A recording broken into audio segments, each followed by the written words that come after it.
দেখলাম আমার ভজন কুটিরের কাছে শুকর চড়াচ্ছি এক বেটা হারা। আমি তাকে ডাকলাম, সে আমার কাছে এলো।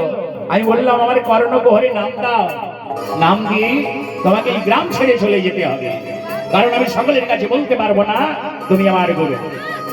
তাই কর্ণকুহরে নাম দিয়ে এই গ্রাম ছেড়ে চলে গেছে। তখন তখন কি বলেছিল? তখন সাধু বাবা বলেছিল,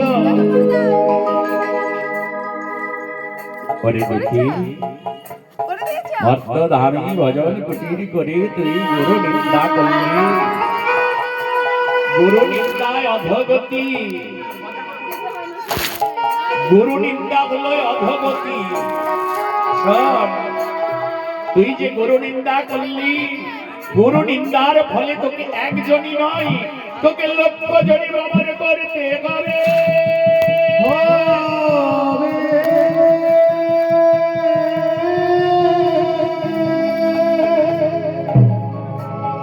লক্ষ জনই মানে লক্ষবার, লক্ষবার পৃথিবীতে জন্মগ্রহণ করতে হবে।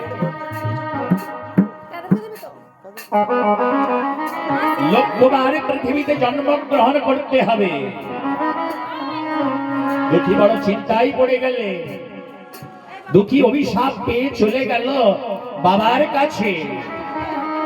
বাবার কাছে চলে গেল। বাবাকে সৃষ্টিকর্তা ব্রহ্মা, ব্রহ্মার কাছে গিয়ে চরণ ধরে মিনতি করে গো, মিনতি করে গো, মিনতি করে গো, মিনতি করে গো, চরণ ধরে মিনতি করে গো, চরণ ধরে মিনতি করে গো, চরণ ধরে মিনতি করে গো, চরণ ধরে মিনতি করে গো।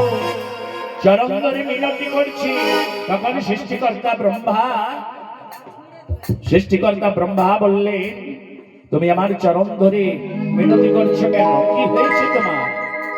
ওগো বাবা, মর্তধামে ভজন কুটির করে ভজন সাধন করছিলাম, কিন্তু মর্তধামে তো আমি দীক্ষা নিইনি, মর্তধামে তো আমি দীক্ষা নিইনি। তাই দীক্ষা নিতে গিয়ে আমি গুরু নিন্দা করে ফেলেছি। গুরু নিন্দার ফলে অভিশাপ পেয়েছি। পৃথিবীতে লক্ষবার জন্মগ্রহণ করতে হবে। এই পৃথিবীতে লক্ষবার জন্মগ্রহণ করা আমার পক্ষে সম্ভব নয় বাবা। এই লক্ষ জনি থেকে আমায় মুক্তি দিতে হবে। যখন চরণ ধরে কাঁদছি, সৃষ্টিকর্তা ব্রহ্মা বললেন, শোনো দুঃখী, লক্ষ জনি থেকে আমি তোমায় মুক্তি দিতে পারবো না। আমি তোমায় কিছুটা কমিয়ে দেব। লক্ষ জনি ভ্রমণ করতে হবে না, তবে একজনই ভ্রমণ করতে হবে। আমার ঔরসে তোমার জন্ম বলে তোমায় একজনই ভ্রমণ করতে হবে। গুরু নিন্দা অধগতি। সেই জনই কোন জনই, আমি কিভাবে জন্মগ্রহণ করব আমায় বুঝিয়ে দাও বাবা। তোমায় সময়কালে জানিয়ে দেব, সময় আসুক জানিয়ে দেব। তাই সৃষ্টিকর্তা ব্রহ্মা দুঃখীকে বললেন, দুঃখী অপেক্ষা করে রইলেন।